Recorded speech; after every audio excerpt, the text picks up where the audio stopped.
जी हाँ friends, chapter number 2 का आज का हमारा टॉपिक है संधारित्र क्या होता है, कैपेसिटर। तो फ्रेंड्स, संधारित्र को समझने से पहले आपको पता होनी चाहिए आखिर धारिता होती क्या है, कैपेसिटी क्या होती है।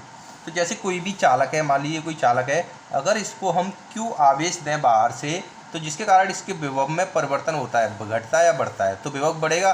तो Q आवेश देने से इसके विभव में परिवर्तन होता है, तो इसके अनुपात को हम वैद्युत धारिता कहते हैं किसी चालक की।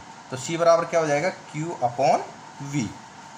यानी किसी चालक को हमने Q आवेश दिया जिससे उसके विभव में परिवर्तन हुआ, तो इस दिए गए आवेश और विभव के अनुपात को हम क्या कहते हैं, उस चालक की वैद्युत धारिता कहते हैं, जिसको हम C से प्रदर्शित करते हैं। तो C बराबर क्या होगा, Q/V। अब बात करें संधारित्र क्या होता है, यानी कैपेसिटर क्या होता है।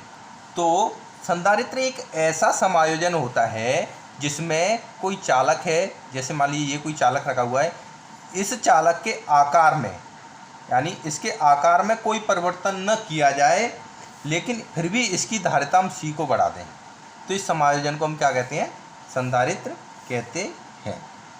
यानी संधारित्र एक ऐसा समायोजन है जिसमें किसी चालक, ये कोई चालक है, किसी भी तरह का चालक हो सकता है, जिसमें किसी चालक के आकार में, यानी ये चालक ऐसा है तो ऐसा ही रहेगा, इसके आकार में हम कोई परिवर्तन नहीं करेंगे, लेकिन फिर भी हम इसकी धारिता को बढ़ा सकते हैं।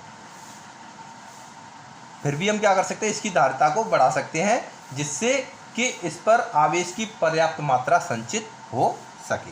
तो यह समायोजन क्या कहलाता है, संधारित्र कहलाता है। अब फ्रेंड यहाँ पर आपको समझ में आ गया होगा संधारित्र क्या होता है। संधारित्र एक ऐसा समायोजन होता है जिसमें कोई चालक रखा हुआ है, उसके आकार में कोई परिवर्तन नहीं करेंगे, फिर भी हम इसकी धारिता बढ़ा सकते हैं, तो यह क्या कहलाता है, एक संधारित्र कहलाता है। अभी बात करें संधारित्र की धारिता को कैसे मापते हैं, संधारित्र की धारिता क्या होती है। देखिए फ्रेंड, संधारित्र में क्या होता है, जिसको कैपेसिटर बोलते हैं, इसमें दो प्लेट होती हैं इस तरीके से। अगर एक प्लेट पर प्लस चार्ज होता है तो दूसरी प्लेट पर अपने आप ही ऋण आवेश उत्पन्न हो जाता है, इसको क्या बोलते हैं, प्रेरण। प्रेरण के द्वारा संधारित्र पर अगर एक प्लेट पर धन आवेश है तो दूसरी प्लेट पर अपने आप ही ऋण आवेश उत्पन्न हो जाता है। यह क्रिया क्या कहलाती है, प्रेरण के द्वारा। तो संधारित्र में क्या होता है, दो प्लेट होती है, एक प्लेट पर धन आवेश होता है, दूसरी प्लेट पर अपने आप ही ऋण आवेश उत्पन्न हो जाता है। तो बात करें संधारित्र की धारिता की, तो संधारित्र की धारिता एक प्लेट को दिए गए आवेश, मान लीजिए दो प्लेट है, अगर एक प्लेट को हमने धन आवेश दिया है तो एक प्लेट को दिए गए आवेश तथा दोनों प्लेटों के बीच उत्पन्न विभवांतर, इन दोनों प्लेटों के बीच जितना भी विभव उत्पन्न होगा, उत्पन्न विभवांतर, इन दोनों के अनुपात को हम क्या कहते हैं, संधारित्र की धारिता कहते हैं। तो इसको हमने Q आवेश दिया जिसके कारण दोनों प्लेटों पर भी विभव उत्पन्न हो गया, तो इन दोनों का अनुपात है, ये क्या कहलाता है, संधारित्र की धारिता कहलाता है। संधारित्र की धारिता को हम C से प्रदर्शित करते हैं। तो C बराबर क्या हो गया, Q/V। अभी बात करें संधारित्र की धारिता को प्रभावित करने वाले कारक कौन से हैं, यानी वो कौन से फैक्टर हैं जिसकी वजह से संधारित्र की धारिता पर इफेक्ट पड़ता है। तो संधारित्र होता है, उसमें दो प्लेटें होती हैं, ठीक है, इस तरीके से। अभी बात करते हैं संधारित्र की धारिता होती है, वो प्लेटों के क्षेत्रफल पर निर्भर करती है, यानी संधारित्र की धारिता C डायरेक्टली प्रोपोर्शनल होती है प्लेटों के क्षेत्रफल, यानी इन दोनों प्लेटों का जितना भी क्षेत्रफल है उसके अनुप्रमानुपाती होती है संधारित्र की धारिता। इसका मतलब ये हो गया, संधारित्र की प्लेटों के क्षेत्रफल कम कर दिया जाए तो संधारित्र की धारिता घट जाएगी, अगर इनका क्षेत्रफल बढ़ा दिया जाए तो संधारित्र की धारिता बढ़ जाएगी, क्योंकि डायरेक्टली प्रोपोर्शनल है, ठीक है। तो एक तो ये पॉइंट हो गया। दूसरे पॉइंट की बात करें, प्लेटों के बीच की दूरी पर, प्लेटों के बीच की दूरी पर। फ्रेंड, आप जो भी ये पढ़ रहे हो इसके साथ ही साथ नोट्स बनाते चलें। अगर आपको हमारे द्वारा हैंड रिटन नोट्स चाहिए तो इसके लिए आपको हमारा टारगेट 90+ बैच ज्वाइन करना पड़ेगा, जिसकी फीस मात्र 400 रुपये पूरे साल भर के लिए। इसमें आपको physics, chemistry, math, Hindi, English, bio 6 की 6 subject notes, important question, last 5 year question paper, final sample paper भी आपको मिलेंगे। यहाँ पर हम वीकली मंथली टेस्ट भी लेते रहते हैं। तो संधारित्र की ज़्यादा जानकारी के लिए आप हमारे इस वाले नंबर पर कॉन्टैक्ट कर सकते हैं, 89 78 30 21 95। तो बात करें संधारित्र की धारिता प्लेटों के बीच की दूरी पर भी निर्भर करती है। तो संधारित्र की धारिता होती है, मान लीजिए ये दो प्लेटें हैं, इनके बीच की दूरी है d, ठीक है।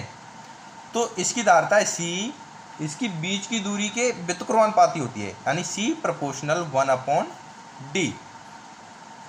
तो इसका मतलब क्या हो गया, यदि प्लेटों के बीच की दूरी कम कर दी जाए तो इसकी धारिता बढ़ जाएगी। अगर इन दोनों को दूर दूर रख दिया जाए तो धारिता कम हो जाएगी। अगर प्लेटों को पास पास रख दिया जाए तो इसकी धारिता बढ़ जाएगी।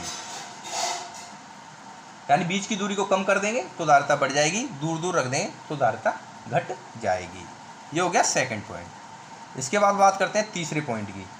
जो संधारित्र की धारिता होती है वो प्लेटों के बीच जो रखा माध्यम होता है, रखे माध्यम पर भी निर्भर करती है। यानी ये दो प्लेटें हैं, ये किसी न किसी माध्यम में रखी जाएंगी, जैसे वायु में रखी जाएंगी अथवा निर्वात में रखी जाएंगी अथवा किसी भी माध्यम में, परावैद्युत वाले माध्यम में रखी जाएंगी, तो उस पर भी ये संधारित्र की धारिता है वो निर्भर करती है। तो संधारित्र की धारिता होती है वो इनके बीच के माध्यम के डायरेक्टली प्रोपोर्शनल होती है, यानी अनुक्रमानुपाती होती है। सी प्रोपोर्शनल के, यानी परावैद्युत माध्यम के अनुक्रमानुपाती होती है। यदि संधारित्र की प्लेटों के बीच कोई परावैद्युत जैसे मोम, कांच, अभ्रक आदि रख दिया जाए तो इसकी धारिता है वो बढ़ जाती है, क्योंकि सी प्रोपोर्शनल टू डायरेक्टली के, इनके बीच में कोई भी माध्यम में रख दिया जाए कोई भी परावैद्युत पदार्थ तो संधारित्र जो होगा इसकी धारिता है वो बढ़ जाएगी। तो फ्रेंड यहाँ पर हमने देखा संधारित्र क्या होता है, संधारित्र की धारिता का फॉर्मूला क्या होता है। संधारित्र में दो प्लेटें होती हैं, एक पर पॉजिटिव चार्ज रहता है, दूसरे पर नेगेटिव चार्ज रहता है। और संधारित्र की धारिता होती है वो किन किन बातों पर निर्भर करती है, तो तीन बातों पर निर्भर करती है ये। संधारित्र के क्षेत्रफल, प्लेटों के क्षेत्रफल पर, प्लेटों के बीच की दूरी पर और प्लेटों के बीच कौन सा माध्यम रखा हुआ है, कौन सा परावैद्युत पदार्थ रखा हुआ है, उन पर निर्भर करती है। तो संधारित्र से रिलेटेड 2 नंबर का क्वेश्चन आपसे बोर्ड परीक्षा में पूछा जाएगा, जिसमें सिर्फ इतना ही मटेरियल पूछा जाएगा। संधारित्र क्या होता है, इसकी धारिता का फॉर्मूला लिखिए और संधारित्र को प्रभावित करने वाले कारक कौन से हैं। तो ये सब मैंने कवर कर दिया है। आपका 2 नंबर बोर्ड परीक्षा 2021 में 100% क्लियर हो जाएगा। तो फ्रेंड इसका नोट्स बना लेना। धन्यवाद।